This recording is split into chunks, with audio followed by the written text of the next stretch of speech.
Hello, beautiful people. This is yours truly, Christine. Once again, I'm glad to be back. Happy New Year. I hope you have. I hope you enjoyed the countdown, and I hope you're still healthy.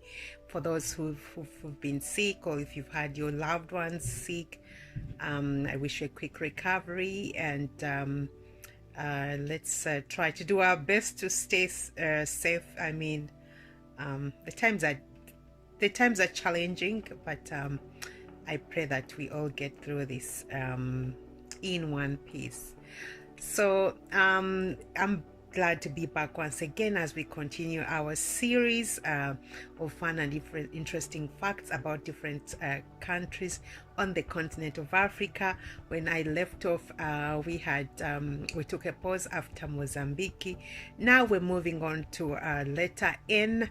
If you've missed my previous series, please check in so you can get a better insight about some of the history, geography, lifestyle, and culture of different countries that we've covered on the continent. And for those that have been following me continuously, I want to thank you. And for everyone that's new, welcome to this series, courtesy of Exhibit Africa Ubuntu Initiative, read to you by yours truly, Christine, and compiled by everyculture.com. So let's get started with some background about this beautiful country of Namibia. I hope you're ready. I hope you're comfortable. Let's go. So we're going to start with the orientation. So the culture name for Namibia, the culture name is Namibian. Let's look at the orientation of this beautiful country. Namibia was colonized by German and South Africa and was named Sud-West Africa or Southwest Africa. Those who opposed colonial rule preferred Namibia, from Anama / Damara word meaning shield, used for the coastal desert, the Namib, which along protected the interior from access by sea during the colonial period. Many indigenous people were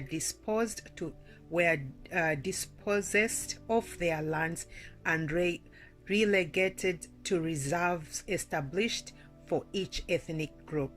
The emphasis on ethnicity was opposed by growing nationalistic sentiment, and Namibia became a unitary nation-state when it gained independence in 1990.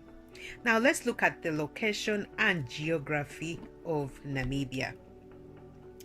Namibia covers, before I actually go into the details, I just want to let you know that some of the events I'm going to share here might be outdated. So once again, I want to encourage you to share or feel free to engage if you have any updated information about Namibia.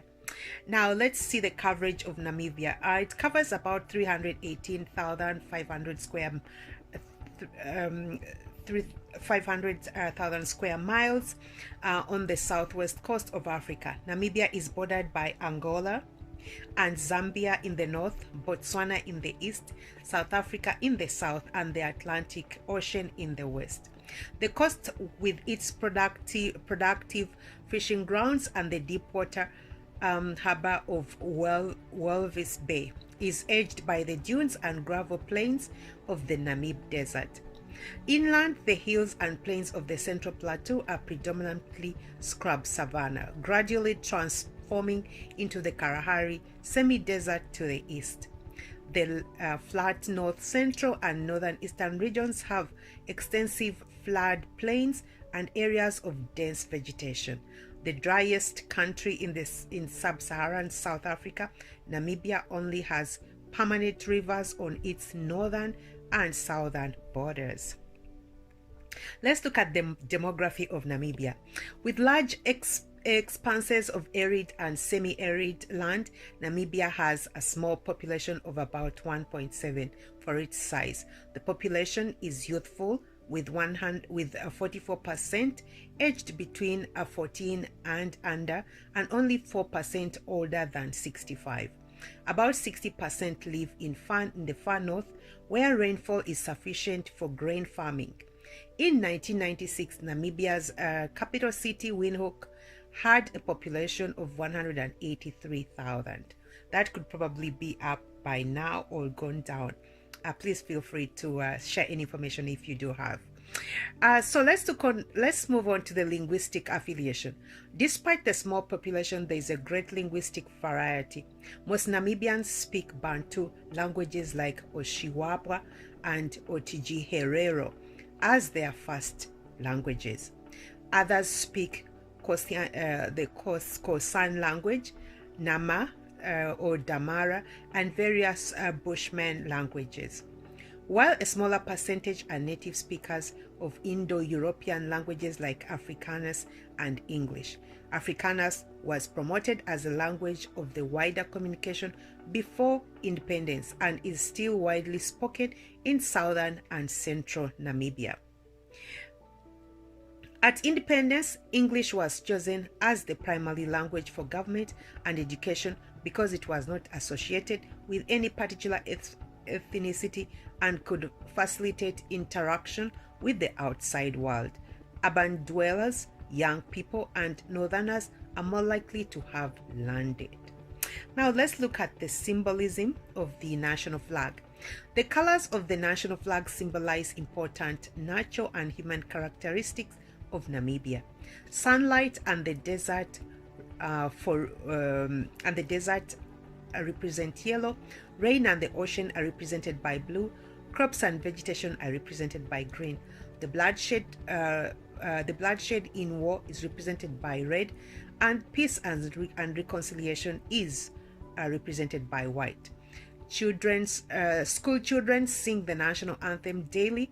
It is also heard on the radio and during national celebrations. Now we're gonna go to the history and ethnic relations. Namibia was originally inhabited by nomadic hunters, gatherers, and pastoralists or livestock herders, the ancestors of today's Bushmen and Khoi-speaking people. Agriculturalists and pastoralists speaking Bantu languages such as Owambo and Herero arrived in the 15th through the 17th century and settled throughout northern and central Namibia. In the 18th and 19th century, Nama and Afrikaans-speaking pastoralists, under pressure from the white settlers in South Africa, moved into southern and central Namibia. The different groups came into conflict over access to land and other resources, but they were linked by trade relations. European traders, missionaries, and settlers began arriving in significant numbers in the mid-1800s, increasing expropriations of land and cattle by German settlers led Herero and Nama communities to rebel. In a series of genocide wars from 1904 to 1907, the German military killed 3/4 of the Herero population and nearly 1/2 of the Namas. The survivors were settled on barren reserves and forced to work in mines and on commercial farms. Since labor was short, large numbers of the men from the north, a densely populated area not subject to white settlement, were brought south as contract laborers. This pattern of eviction from the land and migrant labor continued when South Africa assumed control after World War I. In the 1960s and 70s, South Africa formally extended its apartheid system to Namibia, creating ethnic homelands with their own administration for each ethnic group. Movement outside one's own homeland was strictly controlled. Sad. Let's move on to the emergence of the nation. The boundaries defining present-day Namibia were European creations, and there was no prior sense of common identity among the many different groups inhabiting the area. Their common experience of oppression under colonialism, however, led to the shared nationalistic sentiment. first expressed in the 1940s during a letter-writing campaign by traditional leaders to the United Nations protesting South African rule. Initiated by the Herero Chiefs Council, the campaign grew throughout the 1950s to include traditional leaders to the United Nations, including traditional leaders from other ethnic groups. In 1959, 13 protesters were killed in Windhoek by South African forces as they demonstrated against the planned relocation of their community. The Windhoek massacre and ensuing government repression stimulated the rise of new nationalistic organizations. The most successful of these was the Southwest African People's Organization, SWAPO, which was initially based among the Owamba contract workers, but soon attracted border support, took up armed struggle, and gained UN recognition as the sole and authentic representation of the Namibian people. The strongest and most enduring element of SWAPO ideology has been nationalism, since seen as a necessary counter to the ethnic divisions perpetuated by apartheid. At independence on March 21st, 1990, SWAPO became the first democratically elected ruling party to the new nation. A position has been held through 2 subsequent elections. The country was divided into 13 new administrative regions, cross-cutting the boundaries of the former ethnic homelands. Let's move on to national identity. Despite significant cultural differences and considerable ethnic stereotyping, there is a widely shared orientation to the nation, particularly among young people, who are more likely to travel through the country for economic and education reasons. Urban areas, large workplaces such as mines and fisheries, and secondary and tertiary schools are multi-ethnic sites where people are creating new ways of interacting across ethnic boundaries. Soccer is extremely popular among men of all ethnicities, and the national team is followed closely and is widely discussed. Now we'll move on to the ethnic relations. Despite emphasis of nationalism, ethnicity is still a force in Namibian society. Some groups have restored kings to power and made land claims since independence. And the official opposition party, the Democratic Tanhel Alliance (DTA), is an alliance of ethnically based organization.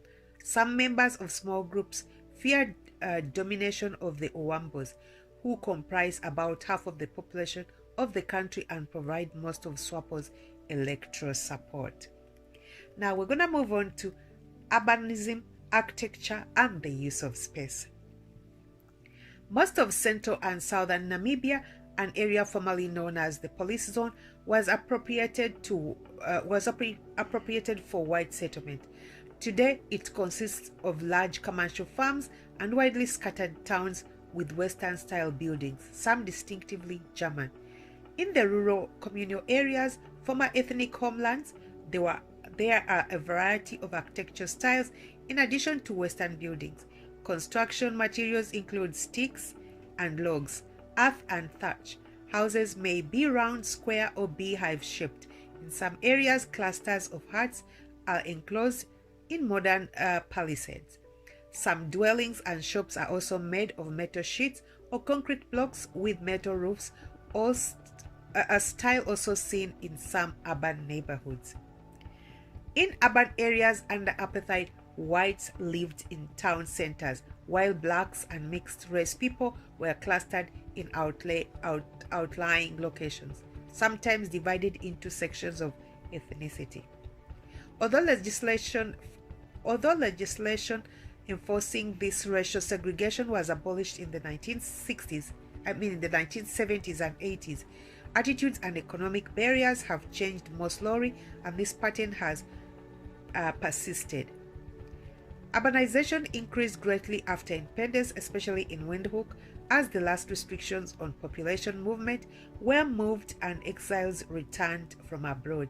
The rapidity of urban growth has led to problems in the provision of basic service, as well as higher unemployment and increased crime.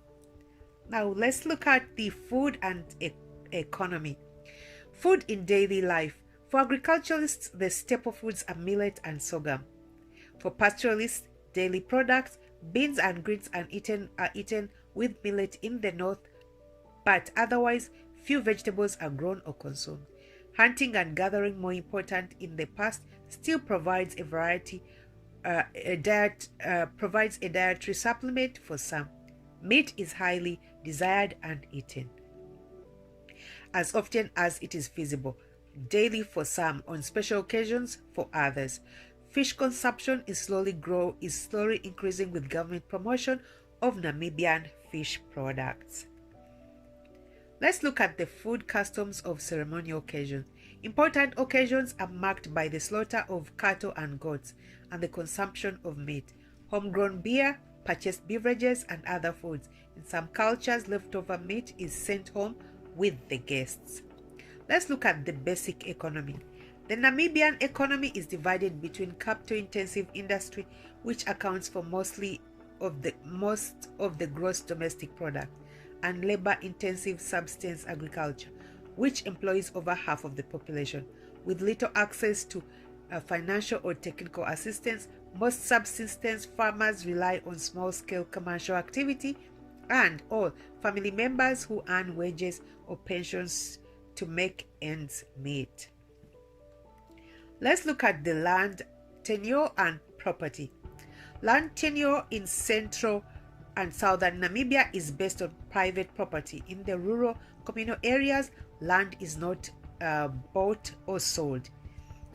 Families have heritable rights to use specific plots or pay fees to traditional leaders to use rights. In pastoral communities, all members generally have access to grazing and water in the community's area. Recent sources of controversy include the illegal fencing of commercial land for private use by the wealthy and the extensive ownership of land by whites. Let's look at the commercial activities. Alongside Namibian retail stores and Southern Africa chains, informal small-scale commercial activity is widespread. Home-brewed alcohol, freshly butchered meat, prepared foods, and crafts are the major products sold. Others buy small quantities of soap, fruit, watches, and other goods to resell along the roadside or in small shops. Major industries: mining, diamonds and other gemstones such as uranium, fishing and fish processing, and commercial agriculture, which include cattle and sheep, have long been the economic mainstays in terms of value produced. Earnings fluctuate greatly depending on the world market prices and weather conditions. The manufacturing sector is growing with government promotion and incentives, although the small size of the skilled labor force and the domestic market are limiting factors. Tourism has grown substantially since independence. Let's look at the trade. Diamonds and other minerals are the most important exports, followed by processed and unprocessed fish. Other food products include live animals. The main export destinations include the United Kingdom, South Africa, and Spain. Most imports are purchased from South Africa and include food and beverages as well as a wide variety of manufactured goods. Imports slightly exceed exports. Okay, let's move on to social stratification. Classes and castes. Namibia is characterized by great economic inequality. The wealthiest 1% consume more than the poorest half of the population combined.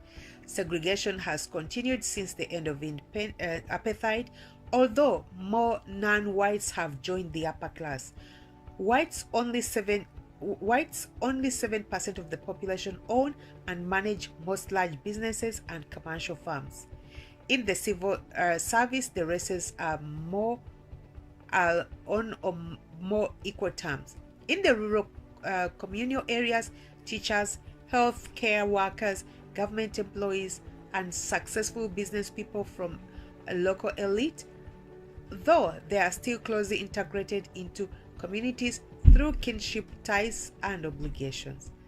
Let's look at the symbols and social stratification. The wealthier classes of all races are distinguished by expensive cars, large homes in exclusive neighborhoods, a command of English, and attendance at private schools, and extensive travel. Okay, now let's move on to the political life. Government. Namibia has a parliamentary government with two houses, the National Assembly and the National Council, a president, a prime minister, and a cabinet. There is a clear separation of judicial, legislative, and executive powers, and the Constitution is internationally claimed for its guarantees of fundamental rights and freedoms. Elections since independence have been judged free and fair by outside observers. All right, so let's continue on with leadership and political officials. Voters elect parties rather than candidates, and the parties elect representatives to fill the seats they win. Social problems and control. Although crime levels are relatively low, recent years have seen an increase in violent crime and theft, along with complaints that the police lack the manpower and equipment to combat crime properly. Let's look at the military activity.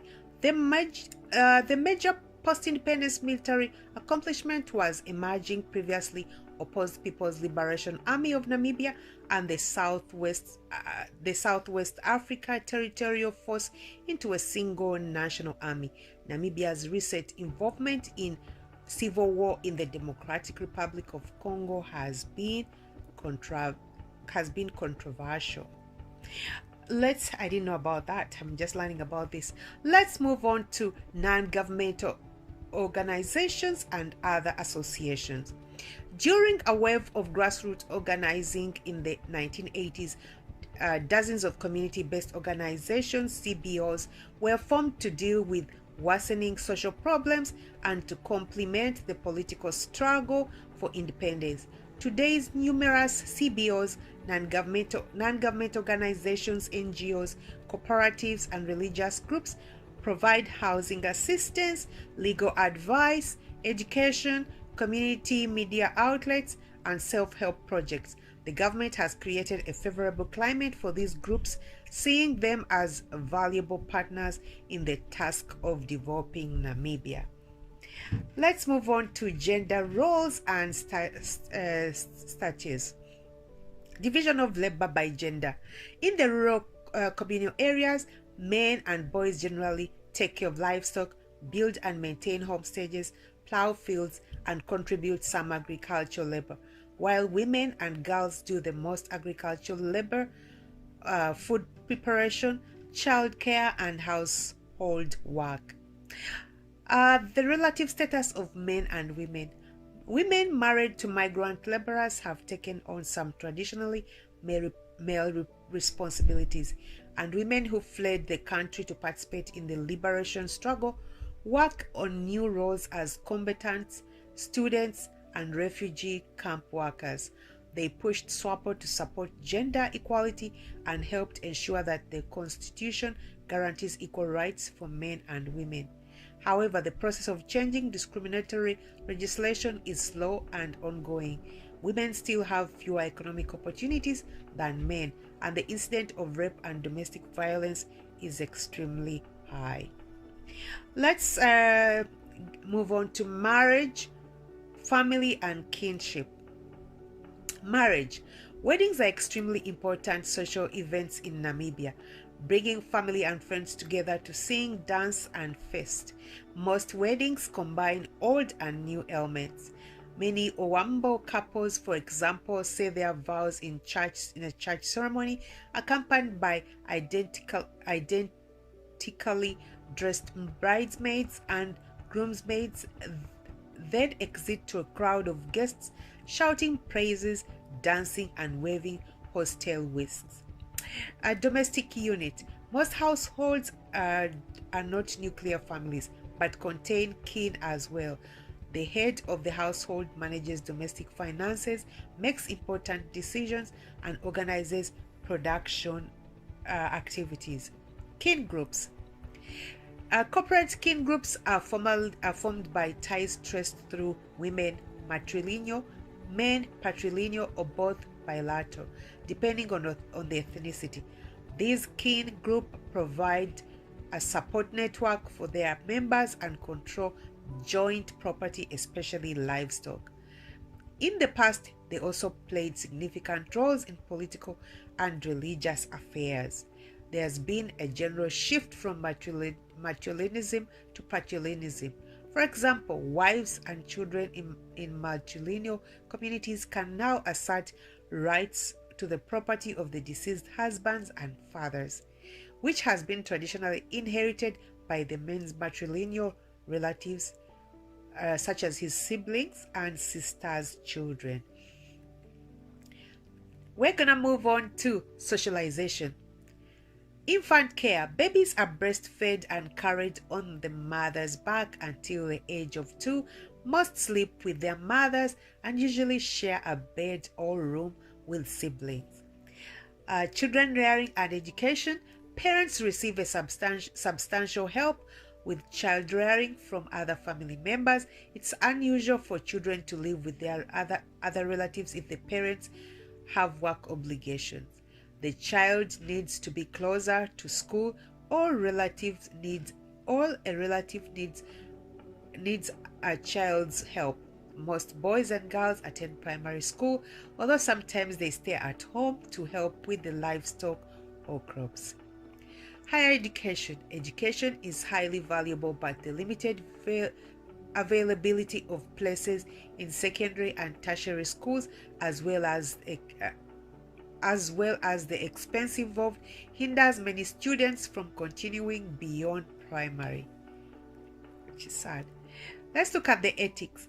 Extended greetings and handshake are very important in most Namibian cultures. When food and drink is offered, it is polite to accept. There is general emphasis on emotional restraint in public. The public displays of affection between spouses or lovers are frowned upon, especially in rural areas. Okay, let's move on to religion. Although a small percentage of the population practices traditional religions, the vast majority are Christian. The Lutheran Church is the largest. Other major denominations include Catholic, Dutch Reformed, and the Anglican churches. Easter and Christmas are public holidays and especially popular times for travel, so families can gather together. Alright, so let's move on to medical and healthcare. The healthcare system ranges from state of the private hospitals in Windhoek to small state or church-run clinics in the rural areas. Traditional healers are sometimes consulted instead of or in addition to the biomedical system, particularly when biomedical has been unsuccessful. Although malaria is fairly common in the north, and 10% of the population suffers from chronic malnutrition, the most serious health problem is HIV/AIDS. 20 to 25% of the adult population is estimated to be infected, and the number is still rising. Life expectancy has dropped significantly, and analysts predict a major loss of economic productivity as most of those infected are young. The number of HIV orphans is already testing the ability of kinship networks to cope. Alright, so let's look at the secular celebrations. Celebrations from national or political significance include Kasinga Day, which is May the 4th, which commemorates the death of hundreds of Namibian refugees in the 1978 attack. Independence Day is on the 21st of May, and the Heroes Day is on the 26th of August. These occasions are marked by singing, dancing, and speeches by public officials. Other secular holidays include New Year's Day Eve, which is on January 1st, Workers' Day, which is on May the 1st, and Africa Day, which is on May the 25th. Let's look at the art and humanities. A support of the arts. Before independence, European influenced arts were relatively well funded by private and government sources. Since independence, research on and promotion of indigenous music, dance, oral literature, and other artistic forms has increased greatly with government support. Let's look at the literature. The literary community in Namibia is relatively small. Most literature in the indigenous languages consists of traditional tales, short stories, and novels written by school children. Published fiction, poetry, and autobiography writings appear in both the English and Afrikaans languages. The graphic arts. Many craftspeople produce objects for local use and tourist trade. Wood carvings, containers, furniture, animals from the Okavango, and basketry from Owampa are the best examples. Some craftspeople have formed organizations to assist each other with production and marketing. Let's look at the performed arts. The National Theatre of Namibia serves as a venue for both Namibian and foreign musicians and stage actors, in addition to assisting community-based drama groups. Schools and church groups create stages and less formal productions. Traditional dance troupes representing the various ethnic groups of Namibia perform at local and national festivals and holiday celebrations, and also participate in competitions. All right, lastly, let's look at the state of physical and social sciences. The only university, the University of Namibia, was founded in 1992. The largely foreign faculty is slowly being replaced as qualified Namibian candidates become available. Applied sciences are emphasized over theoretical sciences in an effort to meet Namibia's human resource needs. Agriculture, environmental, and health sciences are prominent, and numerous socio-economic research reports have been produced by the university's social science division and several independent social science research organizations.